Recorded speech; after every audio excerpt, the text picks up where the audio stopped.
tal amigos? Yo soy Benny Villalobos aquí con Radio 1260 AM ESPN Deportes y estamos en la Universidad de Boise State y vamos a platicar con Coach Peterson sobre el partido este martes en contra de LaTech y viene los Bulldogs de LaTech medios prendidos después de la victoria en contra de Idaho. Vamos a ver la prensa de conferencia con Coach Peterson, a ver qué nos dice hoy en este día, el día 21 de octubre 2010. Yo soy Benny Villalobos, Radio 1260 AM ESPN Deportes, bienvenidos.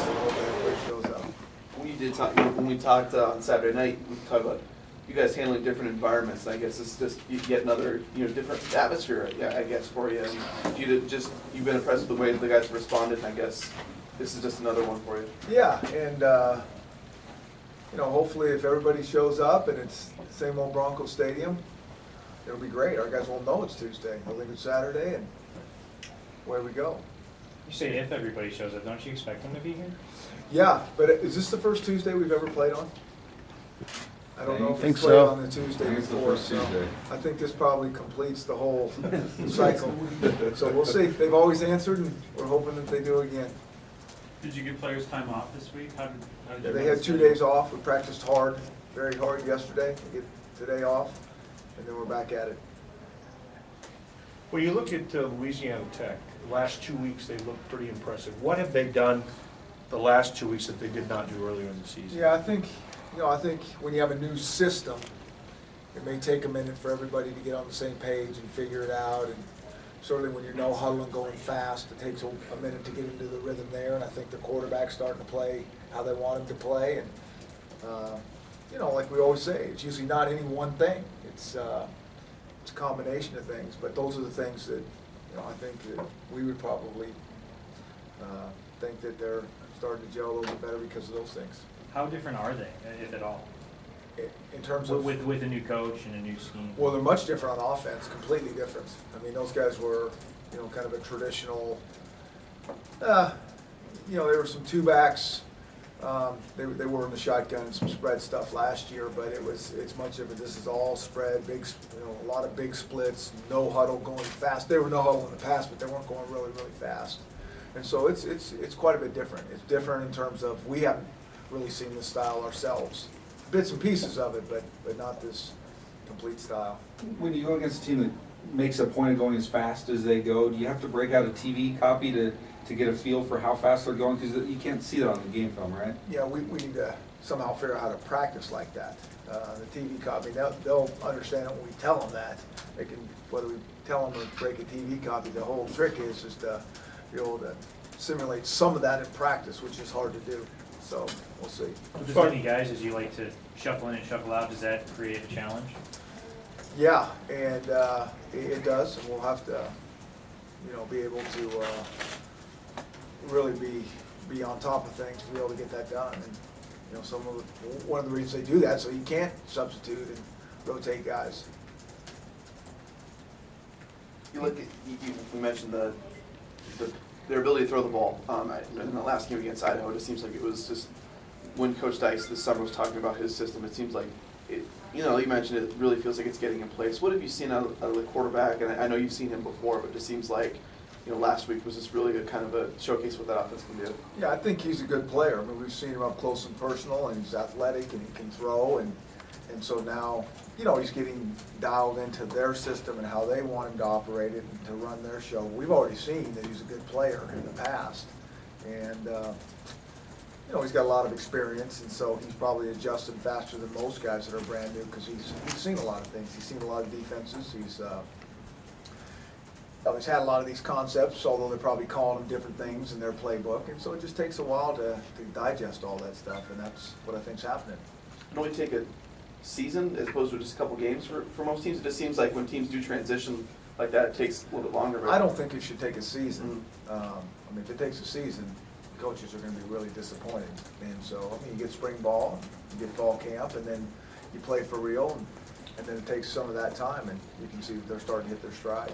Coach Dyke said it usually takes 5 or 6 games, and that's when he sort of saw the move right then. Yeah, so they know better than us, and yeah, I think their prediction is accurate. You talk about George a little bit. It seems like the last couple of weeks he's had a couple good weeks in a row, and they're really coming on. Yeah, George's a good player, very, very, very steady, and we've said this before, I think the safeties in our system sometimes are kind of unsung heroes, really. I mean, everybody knows them when they make a big hit or something like that, but there's just so many more plays that they make that aren't necessarily the wow type plays until you put the tape on and you're like, wow, I'm glad he made that play or that would have been big trouble. And I think both those guys are doing a very nice job back there. One of the guys that has been a mainstay for Louisiana Tech the last several years is Philip Livis on returns, an area that you guys have seemingly gotten better. What challenges does Livis present back there? Well, we know that guy very well in terms of what he can do. And so, yeah, it's a tremendous challenge. I mean, we don't even look at just the tape from this year. We look at the past. And I mean, he's hit some big plays on us. And so that's the scary thing about a team with just a lot of speed. You can have guys to the point of attack, and then somebody misses a tackle. That's what teams with speed usually do, is they turn you into bad tacklers. And one of the reasons is usually if there's one guy there, they're hard to tackle anyways, and then when they break that tackle, they make you pay dearly. That's what he does.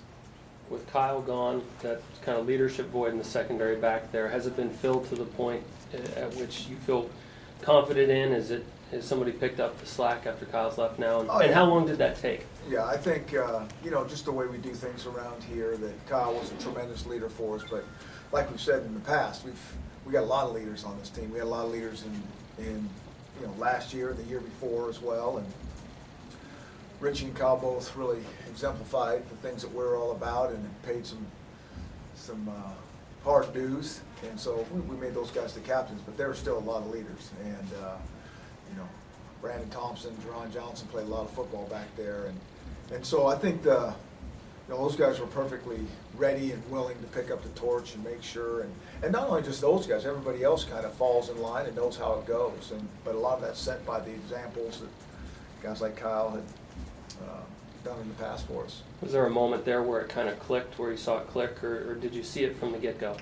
No, we feel it from the get-go. I think when you only lose so few seniors as we left, you're not going to feel it tremendously with a lot of other good guys that we have on the team. And so it's been a pretty, easy transition in terms of that. But I think, just the legacy that those guys leave, I mean, that's what we appreciate so much, of doing things correctly and how we work and how we study tape and go to class and all those things. I mean, those are great role models to leave for the guys to follow. Adrian Cole, the linebacker for LaTech's gotten some, I think he was all WAC first team last year. Talk about him a little bit, what we've seen on him over the years. Good player. And like I say, I mean, Louisiana Tech is always one of those teams that we know just because we played them so long, but you don't recruit against them. But you get to know the players very well because you see them on tape so much, and then when you play against them, and he has been a productive player. And it's just, they're always just one of those scary teams. And it's, again, a scary team because of, now they're starting to really come on and pick up the coach's system. And when you have athletes that are starting to figure it out, you start to get worried. Así es, amigos, yo soy Benny Villalobos y pues acabamos de escuchar lo que ha platicado el coach Peterson aquí en la Universidad de Boise State, y pues la energía bien alta y las emociones altas también para este partido el martes en contra de los Bulldogs de Virginia Tech. Y pues comentó el coach Peterson de la defensiva que es bien importante que vengan y se pongan al tiro para pues defender este equipo de LaTech que viene ya caliente después de la victoria en contra de los Idaho Vandals. Y pues sigue la sintonía, yo soy Benny Villalobos y vamos a tener mucho más para pues ustedes en el Facebook. No se los olvide, facebook.com ESPN 1260 AM, y también búscanos en la página de internet del radio pues, que es kweiradio.com, y también no se los olvide siempre aquí en www.sevensentertainment.com. Amigos, yo soy Benny Villalobos aquí en la Universidad de Boise State hoy en este día, y como te digo, sigue la sintonía, siempre estamos aquí en lo mejor de lo deportivo. Yo soy Benny Villalobos,